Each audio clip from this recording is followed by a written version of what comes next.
Hello friends, welcome back to my channel Gyan Sankalp. तो friends, ये हम पॉलिटिकल साइंस का प्रैक्टिस सेशन करेंगे। इसमें टोटल 62 क्वेश्चन है। ये यूपी टीजीटी के प्रैक्टिस सेशन करके बुक है, उसमें से मैं करा रही हूँ। ऐसे अदर स्टेट के भी अगर आप हो, अगर किसी भी स्टेट का अगर आपका सब्जेक्ट पॉलिटिकल साइंस है तो आप पीजीटी या टीजीटी दे रहे हो तो इसमें ये क्वेश्चन काफ़ी आपको हेल्प करेगा। तो चलिए स्टार्ट करते हैं आज का। अगर वीडियो पसंद आती है तो प्लीज़ ज़रूर लाइक करें, क्योंकि आपके एक लाइक से मुझे मोटिवेशन मिलेगा फ्रेंड्स। चलिए स्टार्ट करते हैं। और अगर अभी चैनल पे पहली बार है तो प्लीज़ सब्सक्राइब भी ज़रूर कर लें। देखिए, पहला क्वेश्चन है आज के क्लास का। 1906 में स्थापित मुस्लिम लीग की नीति में निम्नलिखित में कौन से उद्देश्य शामिल नहीं था। देखिए, जब भी आप क्वेश्चन प्रैक्टिस करने का मतलब यही होता है कि हम उस क्वेश्चन को नहीं, हाँ, ये थोड़े से अच्छे से पढ़ें। तो देखिए, पहला है ऑप्शन द्विराष्ट्र सिद्धांत, पृथक पाकिस्तान की मांग, सी है भारत का सांप्रदायिक विभाजन, डी है उपयुक्त सब सारा। तो क्या शामिल नहीं था पूछा जा रहा है, ये नहीं कि क्या शामिल था। तो क्या शामिल नहीं था, तो 1906 में मुस्लिम लीग की स्थापना जब हुई तो ये सब कुछ शामिल नहीं था। ठीक है, तो उपयुक्त सारा हो जाएगा इसका राइट आंसर। 1906 में स्थापित मुस्लिम लीग की निम्न कौन से उद्देश्य शामिल नहीं थे, तो इसका राइट आंसर हो जाएगा उपयुक्त सारा। तो देखिए, सबसे पहले तो 30 दिसंबर 1906 को ढाका में एक बैठक आयोजित की गई थी, जिसमें अखिल भारतीय मुस्लिम लीग नामक राजनीतिक संगठन को स्थापित करने का निर्णय लिया गया था। इस संगठन के 3 उद्देश्य थे। क्या क्या थे? लीग भारतीय राष्ट्रीय कांग्रेस के बढ़ते हुए प्रभाव को खंडित करने का के संबंध में प्रस्ताव, ठीक है, पारित करेगा। दूसरा था ब्रिटिश सरकार के प्रति मुस्लिमों में निष्ठा बढ़ाना। और तीसरा था मुस्लिम के राजनीतिक अधिकारों की रक्षा और उसका विस्तार करना। यानी ये जो ऑप्शन ये दिया, ये मुस्लिम 1906 में जब स्थापित था तब उसका उद्देश्य नहीं था। उसके उद्देश्य जो 3 था मैंने अभी बताया। ठीक है, चलिए नेक्स्ट क्वेश्चन पे चलते हैं। आज मैं थोड़ा आपको एक्सप्लेन भी करके बताऊंगी आंसर को, ताकि जिसमें मुझे लगे कि एक्सप्लेन करने वाला है तो वो मैं एक्सप्लेन भी कर दूंगी, तो वीडियो थोड़ी लंबी हो जाएगी। तो लेकिन आप पूरी वीडियो को देखा कीजिए, क्योंकि क्वेश्चन अच्छे हैं, बहुत अच्छे क्वेश्चन है, आपके एग्जाम ओरिएंटेड क्वेश्चन है, तो आपको काफ़ी हेल्प करेगा। स्किप नहीं करेंगे और प्लीज़ पूरा वीडियो ज़रूर देखिए, आपको ही हेल्प मिले। अगर आपको मेरी मतलब स्लो लगता है मेरे बोलने, तो आप उसको इंक्रीज करके आप जल्दी से सुन लो, तो ऐसा भी कर सकते हो। बट क्वेश्चन अच्छे हैं, मैं बोलूँगी कि पूरा वीडियो ज़रूर देखें। चलिए नेक्स्ट क्वेश्चन पे चलते हैं। निम्नलिखित में भारत में राष्ट्र निर्माण की मुख्य समस्याएं कौन कौन सी है, मतलब भारतीय राष्ट्र निर्माण में। ऑप्शन देखिए क्या क्या है। निर्धनता है। अब इस तरह के क्वेश्चन में क्या ना, एक दो चीज आपको बिल्कुल अलग दिखेगा तो उसको पहले ही एलिमिनेट करो। फिर देखो, एक दो चीज में कंफ्यूजन रहेगा तो पहले जो बिल्कुल अलग चीज है उसको, जिस इस तरह के क्वेश्चन में जो बिल्कुल अलग आपको दिखे उसको बिल्कुल पहले एलिमिनेट करो।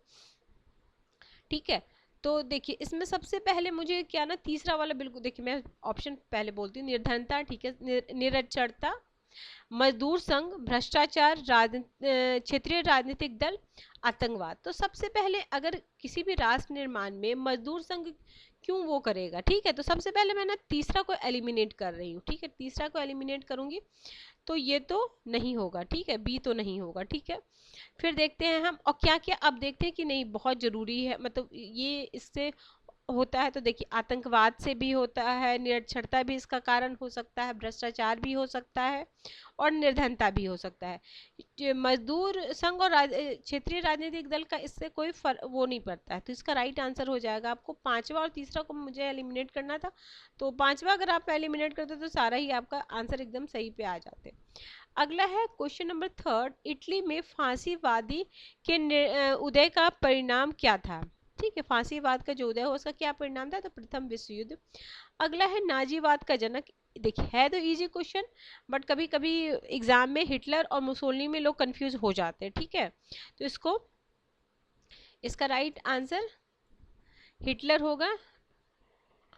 देखो मैंने कैसे याद किया था मैं बता, नाज है, नाज है, मुझे नाज है तो नाज से नाजी, जैसे जर्मनी, जर्मनी में होता है ह से हिटलर, तो वैसे नाज है, अगर इसका याद आ जाएगा तो बाकी मुसोलिनी और वो याद हो जाएगा। ठीक है, अगला क्वेश्चन नंबर 5 है, फांसीवादियों के अनुसार जनतंत्र का सर्वाधिक वास्तविक रूप निम्न में से किसके द्वारा चलाई जाने वाली सरकार में पाया जाता है?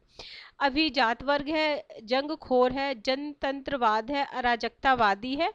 तो राइट आंसर हो जाएगा आपका ये अभिजात वर्ग, ऑप्शन नंबर ए। अगला है क्वेश्चन नंबर 6, फांसीवाद विश्वास करता है कि, फांसीवाद किसमें विश्वास करता है?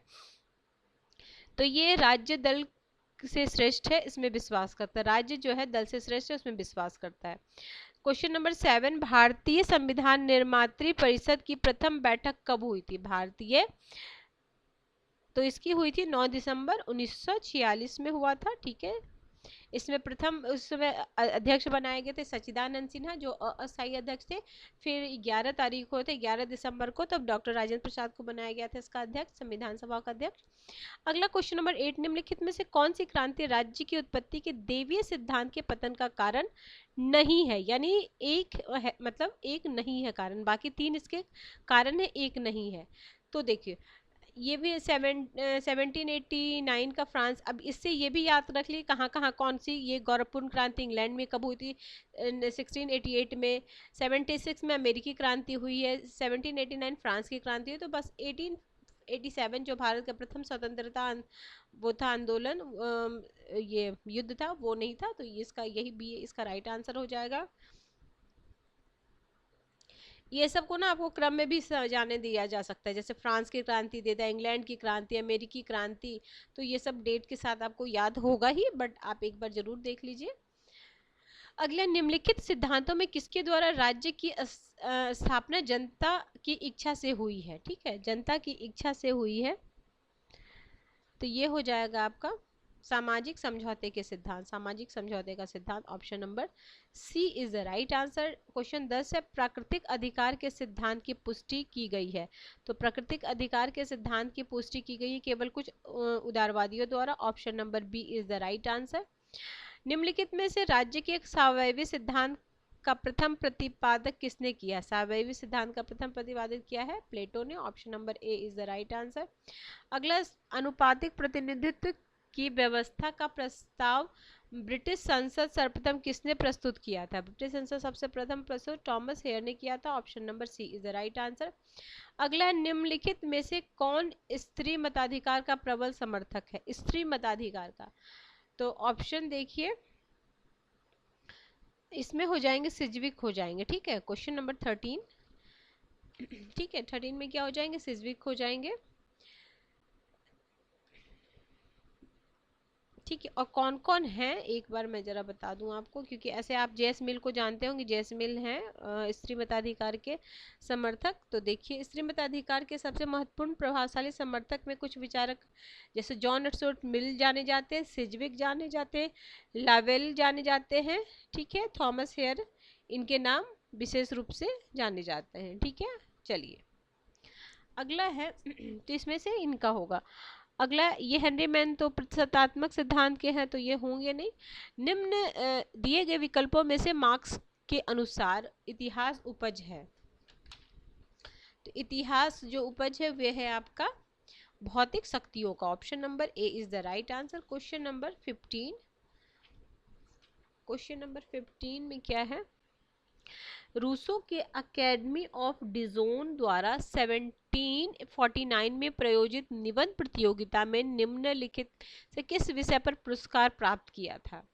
तो ये जो पुरस्कार प्राप्त किए थे, क्या विज्ञान और कला प्रगति के आचरण को भ्रष्ट या शुद्ध करने में योगदान दिया? तो option number A is the right answer. Question number 16, निम्नलिखित में से यह कथन किसका है?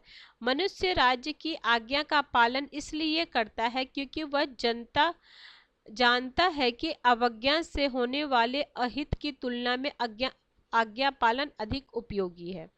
तो क्वेश्चन 16 का हो जाएगा Bentham, option number C is the right answer. Next question पे चलते हैं। 16 के बाद 17, ठीक है, क्वेश्चन नंबर 17 है ये तो देखिए यह कथन किसका है? राजकीय सहायता व्यक्ति के आत्मविश्वास के भाव को नष्ट कर देती है, यह उसके उत्तरदायित्व को दुर्बल बनाती है और चरित्र के विचार को कुंठित कर देती है। मैं एक बार फिर से ये लाइन बोल रही हूँ, क्वेश्चन नंबर 17 है ना, 17, एक बार फिर से बोलती हूँ। देखिए राजकीय सहायता व्यक्ति के आत्मविश्वास के भाव को नष्ट कर देती है, यह उसके उत्तरदायित्व को दुर्बल बनाती है और चरित्र के विचार को कुंठित कर देती है। तो ये J.S. मिल का है। एक मिनट, क्या हो गया? J.S. मिल, ठीक है। नेक्स्ट क्वेश्चन पे चलते। असर्शन रीजन का क्वेश्चन है। रूसो के मतानुसार एक चिंतनशील मनुष्य दुराचारी पशु है, ठीक है। और फिर है क्योंकि समान भावनाएं जीवन को अर्थ देती है। तो इसका है option A is the right answer. अगला है क्वेश्चन नंबर 19। राज्य के लिए उत्तरदायित्व के सिद्धांत का जिक्र करते हुए निम्नलिखित में से किसने कहा कि अपनी प्रजा की खुशी में उसकी खुशी है, प्रजा के कल्याण में उसका कल्याण है, ठीक है। तो ये है 19 का हो जाएगा Kautilya. Option number C is the right answer. 20। एक संतुष्ट शुअर से एक असंतुष्ट सुकरात जीवन श्रेष्ठकर है, यह कथन किसका है? तो ये कथन है J.S. मिल, जो व्यक्तिवादी, ठीक है। अगला है 21। निम्नलिखित में से कौन सा कथन हॉब्स से जुड़ा हुआ नहीं है? हॉब्स से जुड़ा हुआ नहीं है। तो यह प्राकृतिक अवस्था में शिक्षा व्यक्ति को समाज के लिए उपयुक्त बनाती है। Option B is the right answer. Next question है 22। निम्नलिखित में से यह कथन किसका है कि संसदीय शासन व्यवस्था में मंत्रिमंडलीय उत्तरदायित्व की ओट में नौकरशाही फलती फूलती है? तो ये क्या है? 22 का राइट हो जाएगा Ramsay Muir. Option number B is the right answer, ठीक है। नेक्स्ट क्वेश्चन है 23। संयुक्त राज्य अमेरिका के राष्ट्रीय विधानमंडल के रूप में किससे जाना जाता है? 23 का तो राष्ट्रीय विधानमंडल के रूप में किसे जाना जाता है? तो ये जाना जाता है कांग्रेस को। Option number D is the right answer, ठीक है। Question number next question. एक व्यवस्थापिका जो मंत्रिमंडल के समक्ष निर्बल तथा एक मंत्रिमंडल जो राज्य अध्यक्ष के समक्ष निर्बल है, यह कथन किस देश के मंत्रिमंडलीय शासन व्यवस्था की विशेषता की ओर इंगित करता है? तो देखिए ऑप्शन देखते हैं, नेपाल, जापान, कनाडा और फ्रांस। तो इसका राइट आंसर हो जाएगा आपका ये France. Option number D is the right answer. Next question पे चलते हैं। क्वेश्चन हो जाएगा 25 में क्या बोला जा रहा है?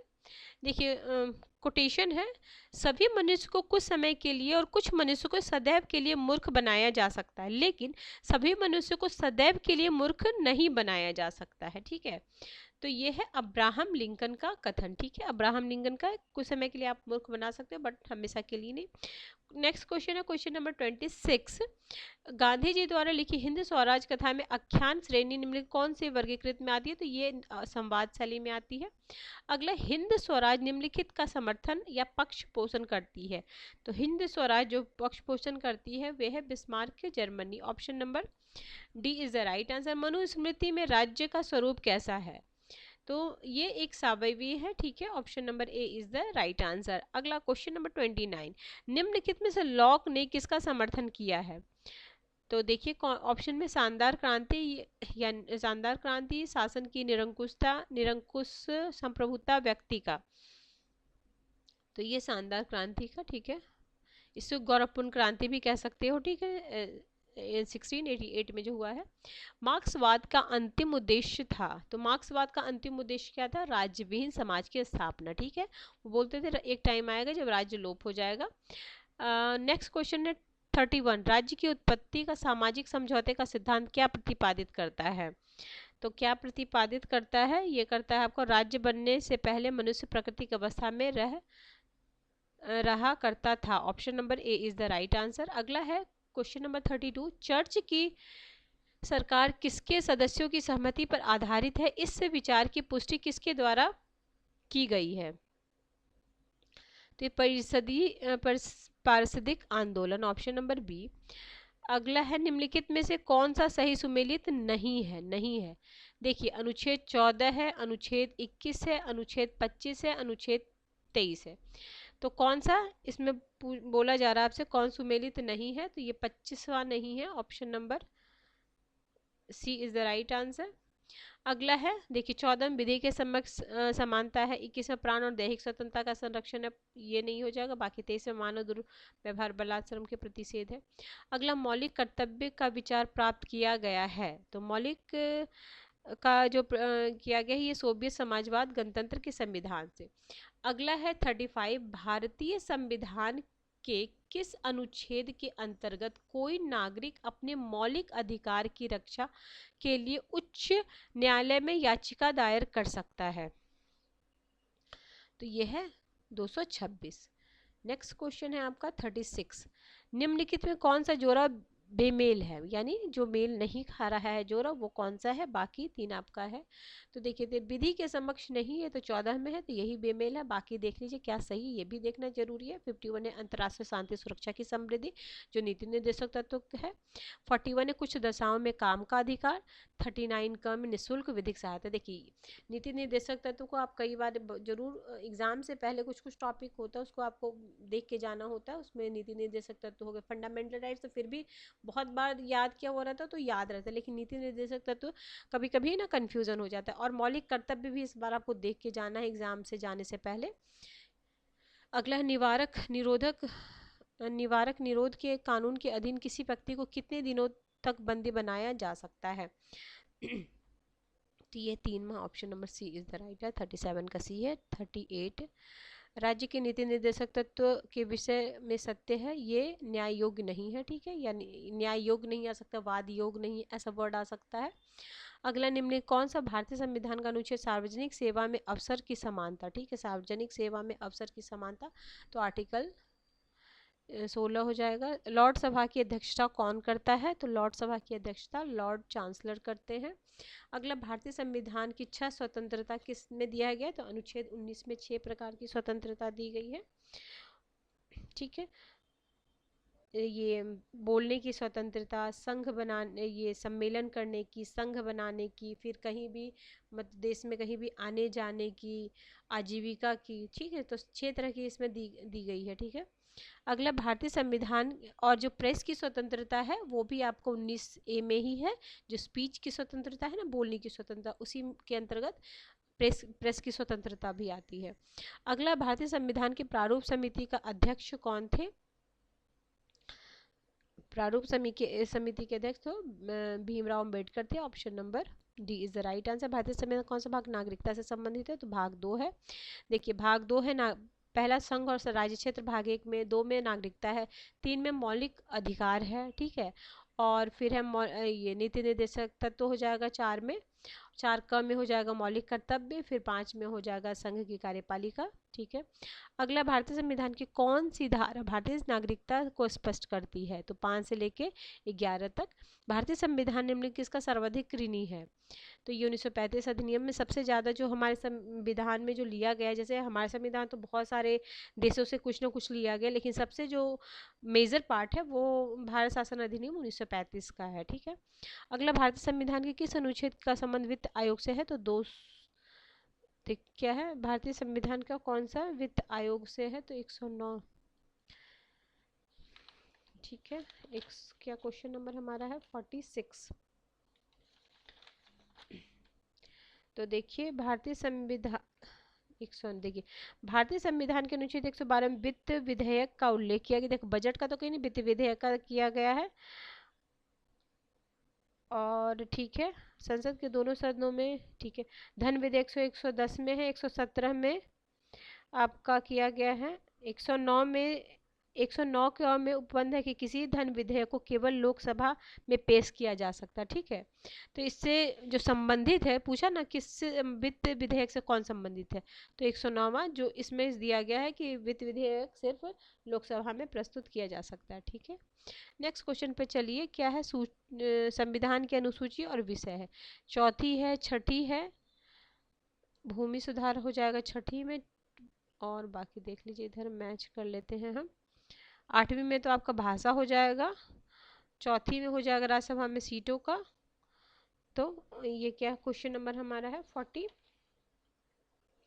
47 का हो जाएगा सी। मैं देखिए ये तो हो जाएगा आपका 9वीं में, तो वो भूमि सुधार था, सीटों का हो जाएगा चौथी में, एक मिनट, ये चौथी में सीटों का हो जाएगा, भाषा 8वीं में हो जाएगा, भूमि सुधार 9वीं, ठीक है, जनजातीय छठी हो जाएगी। चलिए अगला 48 है, संविधान सभा का गठन प्रस्तावित किया गया है, तो संविधान सभा का ये कैबिनेट मिशन योजना के द्वारा। अगला 49 सरकारी आयोग संबंधित है, तो ये केंद्र राज्य संबंध से, ऑप्शन नंबर डी। 50 हो जाएगा, 50 में है केंद्र राज्य संबंधों को विशेष रूप से किस प्रसंग में म्यूनिसिपल नगरपालिका संबंध कहा गया है, तो ये कहा गया है आपका वित्त मामलों में राज्य एवं केंद्र नियंत्रण के प्रसंग में, ऑप्शन नंबर बी। अगला दिए गए विकल्पों में किसने भारतीय संविधान के अर्ध संघीय कहा है, तो K C Wheare, option number A is the right answer. संविधान का कौन सा भाग केंद्र और राज्य के मध्य संबंध का उल्लेख करता है, तो 52 का हो जाएगा ये 11। अगला है दिए गए विकल्पों में किसने संसदीय व्यवस्था की है परिभाषा की है कि संसदात्मक व्यवस्था शासन के सामूहिक मूल्यांकन के साथ साथ दिन प्रतिदिन के मूल्यांकन का भी अवसर प्रदान करता है, तो ये हो जाएगा अंबेडकर। अमेरिका में दबाव समूहों द्वारा दिए गए विकल्पों में कौन विधि प्रयोग में लाया गया है, ठीक है, तो अमेरिका में जो विधि प्रयोग लाया गया है वह है लॉबिंग, ऑप्शन नंबर बी। अगला है 55 एक कठोर संविधान वह है, एक कठोर संविधान क्या होता है, तो विधि निर्माण की सामान्य प्रक्रिया से संशोधित नहीं किया जाता है, वही होता है एकात्मक व्यवस्था, तो एकात्मक व्यवस्था हो जाएगा केंद्र सर्वशक्तिशाली होता है, ऑप्शन नंबर ए। नेक्स्ट है निम्नलिखित में कौन एक निष्कर्ष ऑस्टिन के एकलवादी संप्रभुता सिद्धांत से नहीं निकाला गया है, तो ये हो जाएगा संसद समुदाय सुसंबंध। अगला है बहुलवाद के समर्थक यह मानते हैं कि संप्रभुता का विभाजन होना चाहिए क्यों होना चाहिए, क्योंकि ये शक्ति की उपज है, ऑप्शन नंबर बी। 59 जो विचारक राज्य को संघों का संघ मानते हैं वो क्या होते हैं, बहुलवादी होते हैं। 60 में क्या है, उस समिति द्वारा भारत में संविधान के मौलिक कर्तव्य की संस्तुति को दिया गया था, तो ये स्वर्ण सिंह समिति है, ऑप्शन नंबर सी। समान कार्य के लिए समान वेतन, तो ये आर्थिक अधिकार की राजनीतिक मांग है, ऑप्शन नंबर बी। अगला है 62 है निम्नलिखित में से कौन सा विकल्प सही नहीं है, तो भारतीय जनता पार्टी 51, ठीक है, फिर है ऑल इंडिया तृणमूल कौन सुमेलित है पूछा जा रहा है ना, निम्नलिखित कौन सा विकल्प सुमेलित, तो इसका राइट आंसर 62 का है, ऑप्शन नंबर बी। ठीक है, चलिए ये ठीक है फ्रेंड्स, अगर किसी वजह से ये चैनल अगर आपको हेल्प कर रहा है प्रिपरेशन में तो जरूर चैनल को सब्सक्राइब कर लीजिए। मेरे चैनल पे आपको काफ़ी सारे कंटेंट मिल जाएंगे पॉलिटिकल साइंस हिस्ट्री के, आप अगर चैनल पे तो एक बार प्लेलिस्ट को जरूर चेक करना। चलिए ठीक है फ्रेंड्स, मिलते हैं हम नेक्स्ट वीडियो में। अगर किसी वजह से ये हेल्प कर रहा है तो जरूर चैनल को सब्सक्राइब कर लीजिएगा और बेल आइकन को प्रेस कीजिएगा ताकि जब भी मैं आगे वीडियो डालूंगी तो आपको नोटिफिकेशन मिल जाएगा।